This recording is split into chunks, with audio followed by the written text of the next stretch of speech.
Fala pessoal, sejam bem-vindos à nossa 16ª semana de aula da disciplina de Física Contemporânea. Na aula passada a gente viu sobre reações nucleares e a fissão nuclear, que é aí uma importante propriedade dos núcleos que faz com que a gente obtenha energia elétrica a partir de uma amostra radioativa, né? Eu expliquei como é que funciona os reatores nucleares, por exemplo, eu estou deixando o link do vídeo aqui. E nessa aula a gente vai ver um pouco sobre a fusão nuclear. Lá na seção 43.2 a gente deixou passar esse gráfico aqui, né? Eu não expliquei sobre ele, mas é o seguinte, desde quase todos os nuclídeos, os núcleos atômicos, né? Desde o mais leve até o mais pesado tem energia de ligação nesse intervalo de 7 a 9 megaelectronvolts, tá certo? Ó, esse gráfico mostra vários elementos químicos aqui, aumentando aqui o número de massa. E aí, só o hidrogênio tá mais aqui para baixo, e esse aqui também, mas o restante, a maioria, tá entre 7 e 9 megaelectronvolts, tá certo? Então, as energias de ligação, beleza? E aí elas têm essa variação, essa curva aqui, ó, de acordo com o número de massa. O topo desse gráfico é aqui, o níquel, né? Com massa 62, tá certo? Depois diminui e para cá também diminui. Então ele é o máximo aqui de energia de ligação. Por que eu mostrei aquele gráfico, né? Porque quando a gente fala de fusão, a gente entende que a fusão é quando dois núcleos pequenos se fundem, se aglutinam, né? Se fundem formando um núcleo maior. Então aqui essas reações de fusão liberam energia e essa energia vai de acordo com aquele gráfico lá, né? Ó, a energia de ligação por partícula do núcleo ela cresce até cerca de A igual a 60, lá perto do níquel lá, de modo que a fusão de dois núcleos leves com massas menores, que a soma dessas massas seja menor que 60, ela é uma reação exoenergética, tá certo? Ela libera energia. Ou seja, quando a gente tem dois, por exemplo, dois átomos, dois núcleos nessa região aqui, ó, com um número de massa menores que a metade aqui, por exemplo, eles têm uma certa energia de ligação aqui nessa região dos 7, 8, menos de 8 aqui, megaelectronvolts, e quando eles são somados, eles vão lá para perto dos 9 cada um, né? É, é, cada partícula do núcleo tem essa energia de 9, né? Cada núcleo. Então, assim, quando você funde dois núcleos com energias que estão nessa região aqui, depois da reação eles estão com energias maiores, eles liberam energia, né? Eles têm uma energia maior, assim, então eles acabam sendo uma reação exoenergética, né? Eles, na verdade, ganham energia, né? Não liberam, eles ganham energia, portanto eles vão esquentar, né? Ele fala aqui, o livro, ó, que é provavelmente uma reação exoenergética, tá certo? Ó, a gente vê que a energia de ligação por núcleo cresce com A até cerca de 60, de modo que a fusão de dois núcleos leves produzindo um núcleo com A menor que 60 provavelmente é uma reação exoenergética, ou seja, a energia final é maior que a inicial. E o livro comenta aqui sobre três reações, né, que constituem um processo importante aí chamado cadeia próton-próton, né? Como é que funciona? Você tem aqui, ó, dois prótons se fundindo, combinando, né? Aí eles formam um núcleo de Hélio-2, que é um próton e um nêutron, e liberam aí um neutrino do elétron e um pósitron, né? E também tem um próton aqui também envolvido, né? E aí quando, logo em seguida, esse núcleo de Hélio-2 se junta aqui com esse próton, né? Se junta aqui, combina, fica dois prótons e um nêutron, o núcleo de Hélio-3, liberando uma radiação gama. E aí depois, quando esse mesmo núcleo se junta a ele próprio, a um outro igual a ele, né, que ele, ó, a gente tem aí uma combinação de, fica dois nêutrons, dois prótons, aqui o núcleo de Hélio-4, e ele libera dois prótons aqui para o ambiente, né? Então esse processo chamado de cadeia próton-próton, tá certo? Essas fusões, desculpa, são exemplos de reações que liberam energia também, tá certo? Porque elas estão sempre enviando alguma radiação para o ambiente aqui, ó, radiação gama, né? Prótons, essas partículas aqui, né? O pósitron, o neutrino, tá certo? Então, você está sempre liberando energia aqui para o ambiente. Então, o efeito dessa cadeia próton-próton é a combinação de né, 4 prótons para formar aqui uma partícula alfa, tá certo? Ó, que é esse núcleo do átomo de hélio 4 aqui. E aí o livro aqui vai calcular a energia dessa reação. A energia liberada nessa parte do processo, né? Pronto, aí como é que ele faz isso? Ele pega a massa dos 4 prótons, que é 4,029106 U, unidades atômicas, né? E a massa do hélio 4, no final, né? É isso aqui. Aí ele faz a diferença e aí multiplica pela velocidade da luz ao quadrado, né? Encontra esses 24,69 MeV de energias liberadas, né, para o ambiente.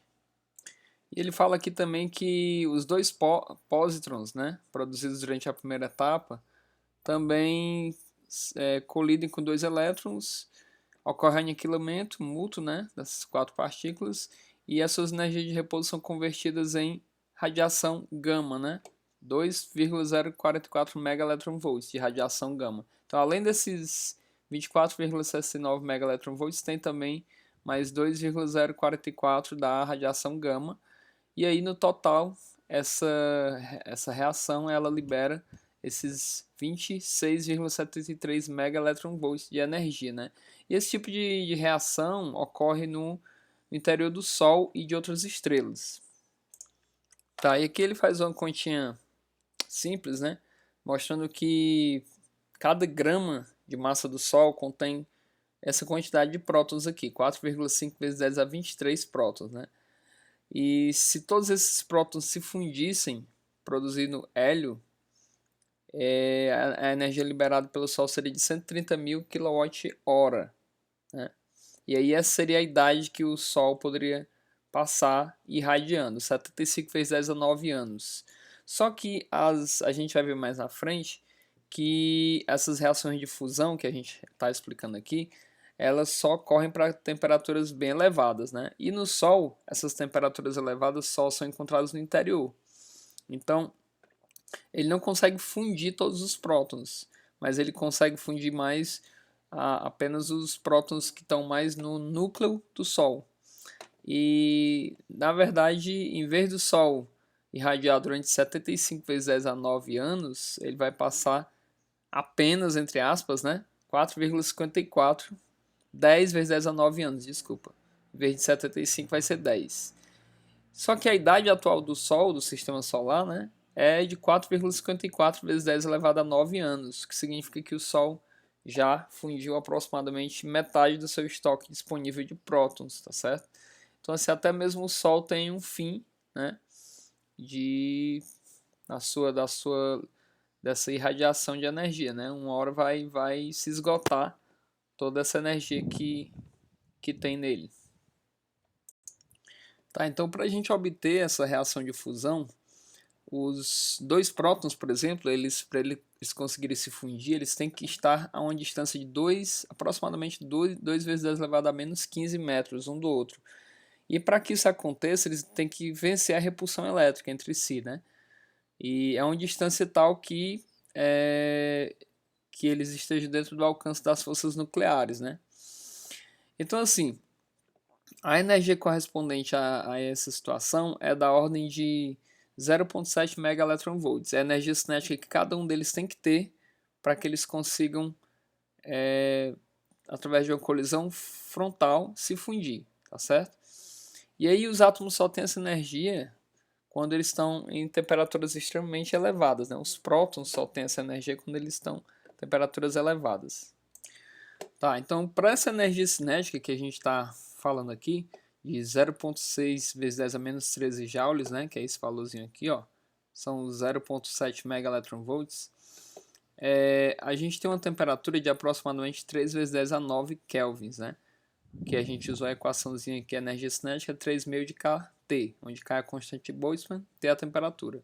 Isolando o T, a gente encontra que o valor da temperatura é da ordem de 3 vezes 10 elevado a 9 kelvins. Então, isso é uma temperatura muito elevada para a gente conseguir essas reações de fusão, né? Só que, pelo gráfico de distribuição de Maxwell-Boltzmann, né, a gente consegue, até com temperaturas menores que isso aqui, uma fração pequena de prótons com energias elevadas, ainda assim, né? Então acontece que, por exemplo, no Sol, essa reação próton-próton, ela acontece numa temperatura de 1,5 vezes 10 a 7 kelvins, né? Fazendo com que a probabilidade de ocorrência desse processo seja extremamente pequena. E é justamente por isso que se espera que o Sol dure bastante tempo, né? Então, nessas temperaturas, as reações de fusão são chamadas de reações termonucleares. Então, a fusão nuclear, ela tem uma grande promessa aí, né? De produção de energia.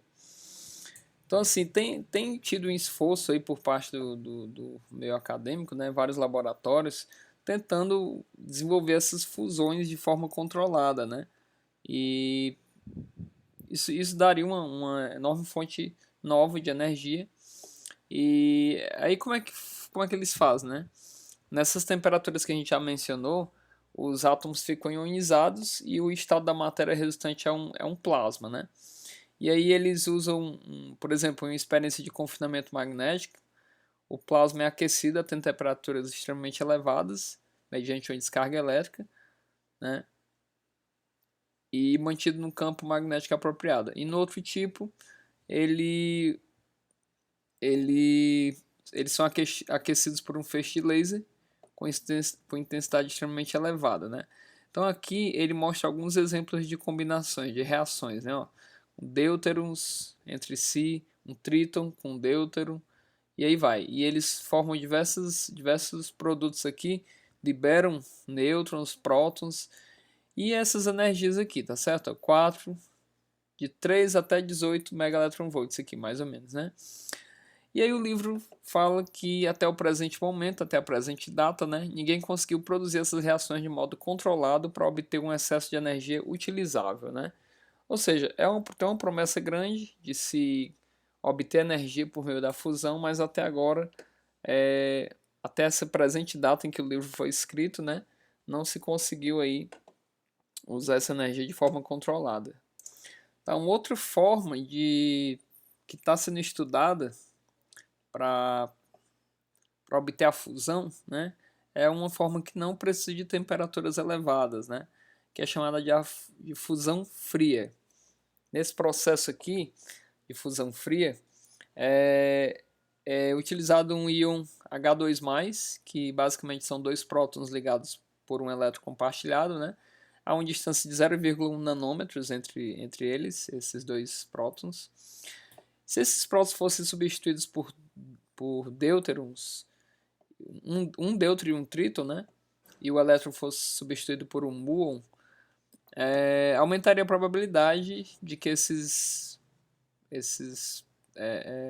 núcleos tunelassem por essa estreita barreira repulsiva entre eles, né, e se fundissem, formando aí, tornando assim essa probabilidade mais apreciável, né, seria maior, tá certo?